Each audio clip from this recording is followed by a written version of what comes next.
What's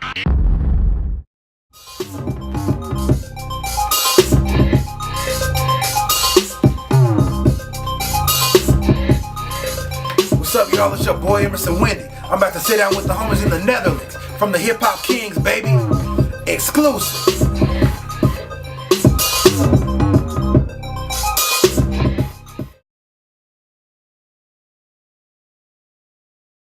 Well, I got my start as a producer first. Like, I used to produce under another name. I made beats for a bunch of people in the industry like Snoop Dogg, to name one. Emerson Windy wasn't born until like 4 years ago when my mom died. Like, when my mom died, like, she was my best friend in the world. She was like my favorite thing. When I lost her, it impacted me in a way, like, emotionally. It opened me up to a whole new realm of emotions that I didn't even know I had or really had to deal with them positively. And as in most things in my life, like, music was right there for your boy. And for the first time, like, when I would hear my own beats, things like that, I heard words over them. I never heard that before. Like, I would just make instrumentals and I would send them to other people and they'd make the magic. And when my mom died, I had something to say. It was like a voice that just came up out of me. So I started writing my own music and created Emerson Windy. The project that we just released back in May was called Marijuana. You know, it included features from everybody, like Lil Wayne, Pusha T, 2 Chainz, the Raekwon from Wu-Tang Clan, Birdman, just to name a few, man. But on the production side, it was just as big. We had Mike Will, Made It, Mustard, Timberland, everybody. G. I mean, it was such a blessing that I was able to pull those collective group of people together for my debut project as an independent artist. Like, I still can't believe we did it, man. I pinched myself. Crazy, G.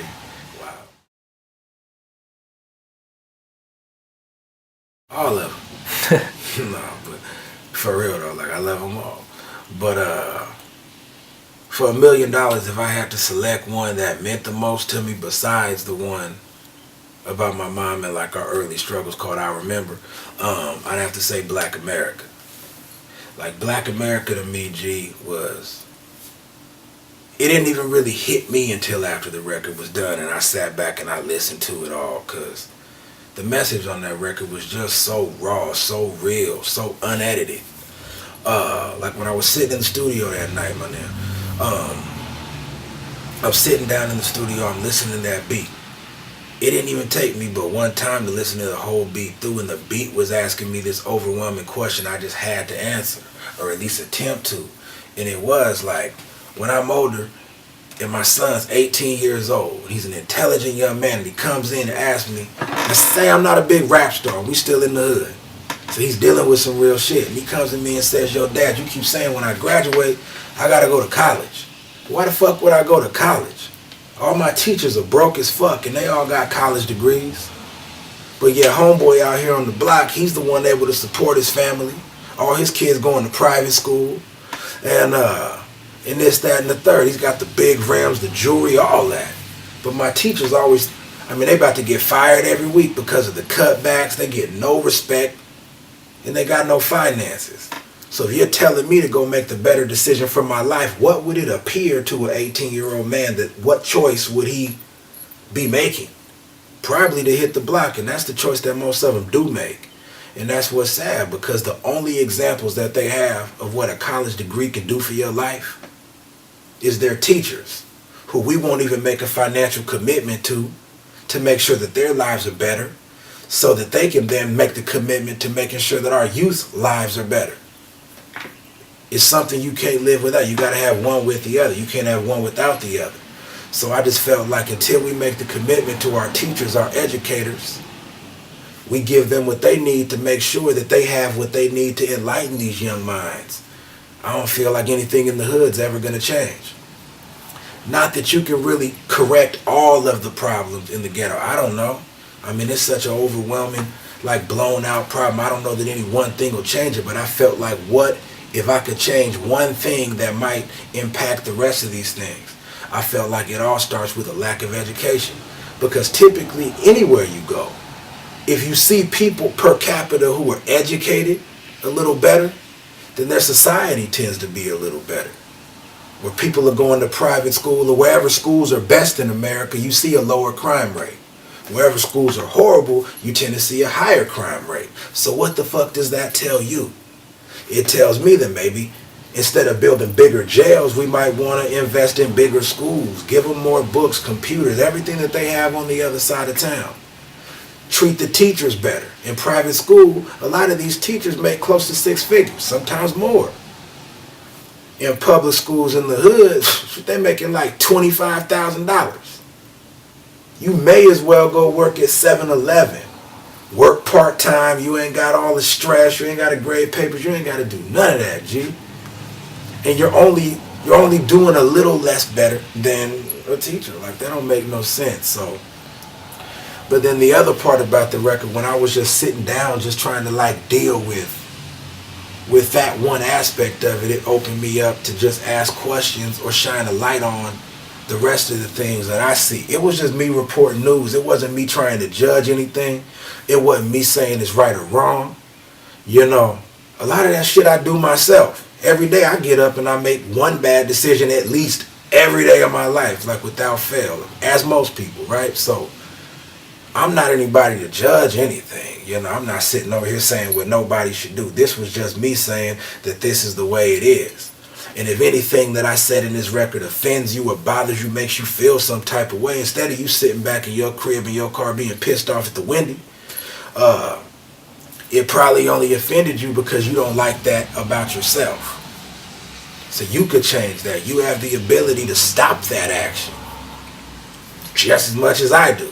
So it's like until you decide that, then it's just going to be the same. And, you know, it was just a glimpse into what I consider like Black America. There's always going to be some better. There's always going to be a little bit worse. But at the same time, it was just me, everything as a whole. And then when we made the video for it, I wanted it to, how can I say, like I wanted it to depict exactly that. Like there's people in there like Martin Luther King and Huey P. Newton. Some of our bright spots. President Obama's in there. No matter what you feel about Obama, that's growth. Not just for Black America, but for America as a whole, from where we came from. Where everybody black was out in the fucking field, picking cotton, to now he's the head of state. He's running. That's growth. Down to, you know, the crack sales, the homeless, you know, just non-education, shit like that. It just shows both spectrum. It's not me saying Black America's bad. It's just saying that this is what Black America is. There's things that we should fix, and there's more things that we should embrace. We should put more of an emphasis on schooling. And if we do that, then Black America has a bright future. I mean, when I made the video, I don't know that I was trying to accomplish anything. I was just trying to complete the loop on my thought. Complete the loop on my art form, for say. You know what I mean? I feel like the video's doing exactly what it's supposed to be doing. I mean, here it is. You're in Netherlands. I mean, you're in the Netherlands. You're Dutch. I'm American. Black kid from Oceanside, California. It's my home. I love it. And I'm talking to you, half a world away, about Black America. It's doing exactly what it's supposed to do. It's accomplishing exactly what I could hope for, is that people are paying attention. I'm enlightening you on what goes on way over there. I'm enlightening them on what's going on right around them. I'm waking people up. I'm waking up myself. That's what I hope to accomplish.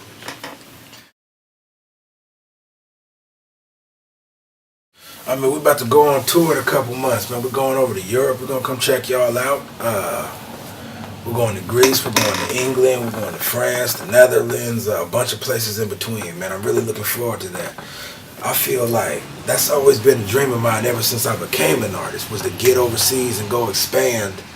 You know, there's all my fan base, but just open myself up. Like, I feel like traveling really does a lot for somebody's, like, mental.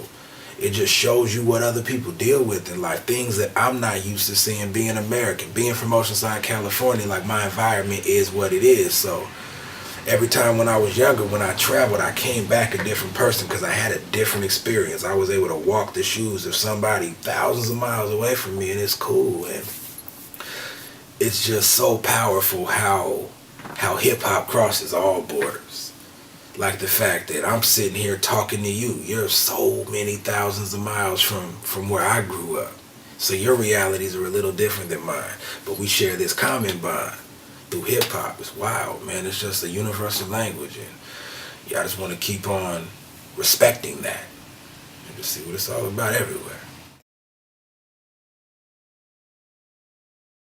I mean, first and foremost, like I want to give y'all a shout. Hip Hop Kings. I really respect what y'all are doing. Everybody in the Netherlands, the Dutch people, boom, all of Europe. I gotta shout my team out because I wouldn't be here without them. Pearl Harbor ENT and everybody down with it. And the Windians, last but not least. I ain't moving nowhere without their support, man. That's just real, that's deep. But the last thing I'll say, I'll just leave y'all with like a thought that I have. Now, how would you think about a world where everybody thought about every decision that they make, how it's going to affect their neighbor? Or maybe somebody 3,000 miles from here, and you wanted to make that decision in a way that it was going to impact them in a positive manner, or at least not negative. I think the world would be a much better place if we lived our lives like that. You know what I'm saying? It's like me. I used to eat some gum and put the wrapper in the air. Man, it's going to blow wherever it's going to blow. But you want to know when I stopped doing that? When I found out that this plastic isn't biodegradable like that, and that somebody's going to deal with this problem 1,000 years from now, 300-400 years from now when this breaks down. That thought alone allowed me to sit back and be like, you know what, man, put this in the trash can, and not only the trash can, the recycle bin. You know what I'm saying? Because this isn't going to affect me. I'm not going to be here when this affects somebody. It's going to affect my kids. And if all I need to do is just put it in that recycle bin to make the situation a little better, then you know what, that's what I'm going to do for the situation. And I just feel like everybody, if they just made a decision like that, to think about somebody outside themselves, how is this going to affect my neighbor? How is this going to affect my kids' kids? Then I feel like that alone would make the world a better place in the future and right now. Thank you.